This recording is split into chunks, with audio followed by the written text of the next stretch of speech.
19 étudiants à l'ILIS, donc la faculté ingénierie et management de la santé. Donc on est en Master 1 Healthcare Business et recherche clinique. Et donc dans le cadre de cette formation, on a une création d'entreprise donc qui nous a permis aussi de participer au Up Game. Donc notre projet, c'est une application qui s'appelle Sauvez-moi. Et en fait, on est dans un contexte où il n'y a que 15% des Français qui savent faire les gestes de premier secours.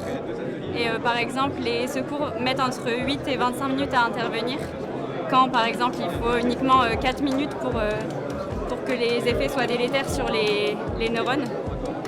Donc en fait, notre application, elle permet à toute personne dans la vie quotidienne de pouvoir intervenir en cas d'urgence.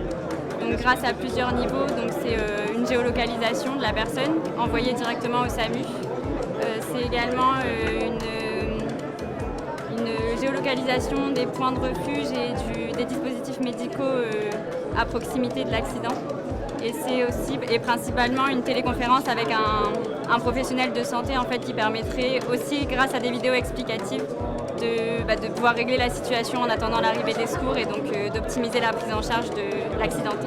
Alors la première raison pour laquelle nous avons réussi le prix du public, c'est parce que notre application concerne un plus grand nombre de personnes et nous avons fait travailler tout notre réseau grâce à notre esprit de cohésion. Et donc nous avons ciblé l'ensemble des réseaux sociaux pour rassembler un plus grand nombre de personnes.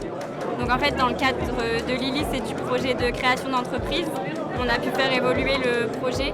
Donc en fait, l'application, elle est passée pour personnes lambda pour les entreprises en fait. Donc maintenant, notre objectif au sein de la faculté, c'est de créer une application qui permette d'optimiser la prise en charge des employés accidentés au sein d'entreprises à risque. Et donc on peut suivre notre développement sur le LinkedIn donc, qui s'appelle Safety Alarm Solution.